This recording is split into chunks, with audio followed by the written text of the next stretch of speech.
नमस्कार. मी रवींद्र अनंत भगत, भारतीय जनता पार्टी, राष्ट्रवादी, शिवसेना आणि आरपीआय गटाचा उमेदवार म्हणून आज निवडणूक लढवत आहे. आज आपण निवडणुकीच्या 2-3 दिवस राहिल्यात. अतिशय चांगला प्रतिसाद कळमनुरीतून मला मिळत आहे. मग त्या युवक असतील, पूर्ण महिला मंडळ असेल, म्हणजे प्रभागातून सर्वच ठिकाणी सोसायटीच्या या ठिकाणी जर आम्ही मतदान मागायला गेलो तर सोसायटीमधून प्रत्येक घराघरातून आरती घेतल्याशिवाय आम्हाला सोडत नाही. अतिशय उत्साही प्रतिसाद आहे. जो मी गेल्या 2017ला निवडणूक लढवली आणि निवडणूक लढवल्यानंतर आज 8 वर्ष झाले, पण 8ही वर्ष लोकांच्या मनात राहून काम करणारा व्यक्तिमत्व म्हणून अशी प्रत्यक्षात नागरिक बोलतात, साहेब यावर्षी तुम्ही निवडून येणार, याची शाश्वती आम्ही तुमच्या सोबत आहोत. प्रभागामध्ये आपल्यासोबत कोण कोण उमेदवार आहेत आणि कशा पद्धतीने त्या उमेदवारांचा आपला लाभ होतोय? प्रभाग 10 मधून मी स्वतः रवींद्र अनंत भगत, माझी निशाणी कमल आहे. सौ मोनिका प्रकाश महानवर, त्यांची निशाणी कमल आहे. सौ सरस्वती नरेश कातारा, त्यांची निशाणी कमल आहे. दुसरे माझे सहकारी विजय मनोहर खानापूर, त्यांची निशाणी घड्याळ असे. ही 4ही उमेदवारी आम्ही लढतोय निवडणूक. प्रशांतदादा, आमदार प्रशांत ठाकूर, लोकनेते रामचेट ठाकूर आणि प्रीतमदादा म्हात्रे यांच्या पक्षश्रेष्ठींच्या समोर आपल्या प्रचाराची रणधुमाळी पाहायला मिळाली आहे. कशा पद्धतीने जनतेचा प्रतिसाद पाहायला मिळाला? नुकतंच तुम्ही मला सांगितलं का अतिशय चांगला प्रतिसाद आहे. म्हणजे मागच्या वेळेस ज्यावेळेस मी निवडणूक लढवली होती त्याच्यापेक्षा जास्त प्रतिसाद नागरिकांना मिळत आहे.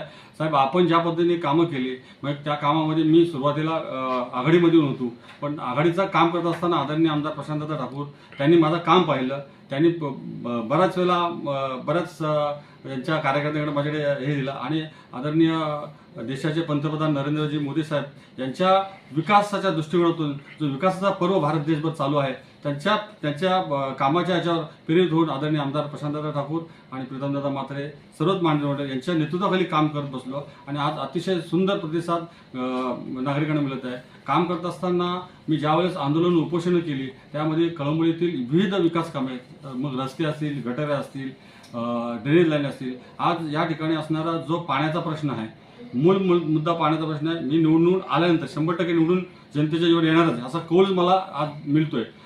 माझा पहिला जो विषय असेल तो मुबलक पाणी घरापर्यंत पोहोचला पाहिजे कळमनुरीतला, हा एक विषय महत्त्वाचा असणार.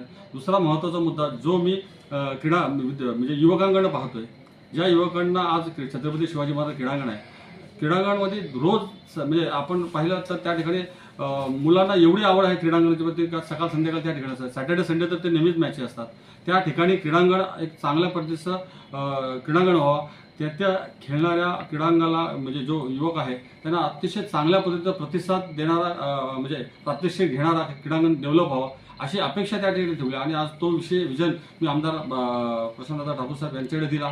त्यांनी त्याला लगेच मान्यता दिली आणि आज तो जवळजवळ मंजुरी होऊन त्याची कामाची पूर्तता 1-2 महिन्यात होणार आहे. त्याचबरोबरला कळमनुरीमध्ये असणारा एक होल्डिंग पॉईंट आहे, ज्या होल्डिंग पॉईंटमुळे कळमनुरीकरांना मोठा एक वेगळा त्याच्यामध्ये सुखाचं क्षण पाहायला मिळेल. कारण होल्डिंग पॉईंट ज्या पद्धतीने त्या ठिकाणी आहे त्याच्यामध्ये घाणीचं साम्राज्य साचलेलं आहे. त्या ठिकाणी असणारा जो गाळ आहे तो आज गेल्या 40 वर्षापासून सुद्धा आपल्या सिडकोच्या मधून निघालेला होता. आज ते आदरणीय आमदार प्रशांत ठाकूर यांच्या आणि प्रीतमदादा म्हात्रे यांच्या माध्यमातून तोही काम मंजूर झाला.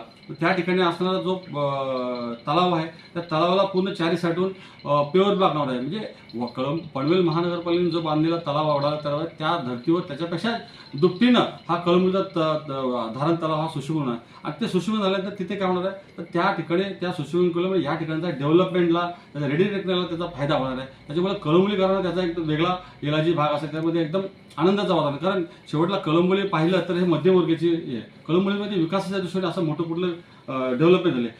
हे 2 क्रीडांगण आणि हा जर होल्डिंग पॉईंट जर व्यवस्थित झाला तर कळमनुरीला भविष्यात खारघरसारखा मार्केट या ठिकाणी येणार. त्याच्यामुळे तो एक सुखाचा क्षण आहे आणि ह्या विकासाच्या दृष्टीने मी भारतीय जनता पार्टीमध्ये काम करतो. सदनिका धारक झाले, सदनिका प्रतिनिधी झाले, यांना भेटण्यासाठी स्वतः मुख्यमंत्री पनवेलमध्ये येत आहेत. कशा पद्धतीने नियोजनाने कशा जनतेला आव्हान करणार?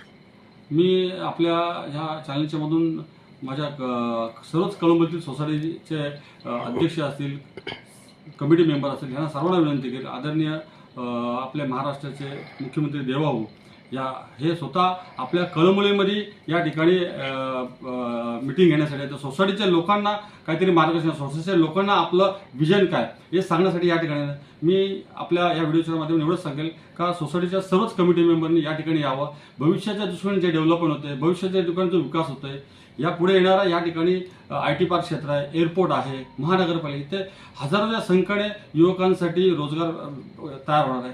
तर आपल्या सोसायटीमध्ये, आपल्या सोसायटीच्या आवारामध्ये, आपल्या सोसायटीमध्ये राहणारा जो युवक आहे, ह्यांना त्या संधीचा कसा लाभ होणार आहे, येणारा विकास आहे, डेव्हलपमेंट आहे, आपल्या इथे असणारा तरुण पिढी आहे, त्यांना कसं डेव्हलपमेंटचा फायदा होईल या आदरणीय देवभाऊ आपले महाराष्ट्राचे लाडके मुख्यमंत्री हे आपल्याला मार्ग.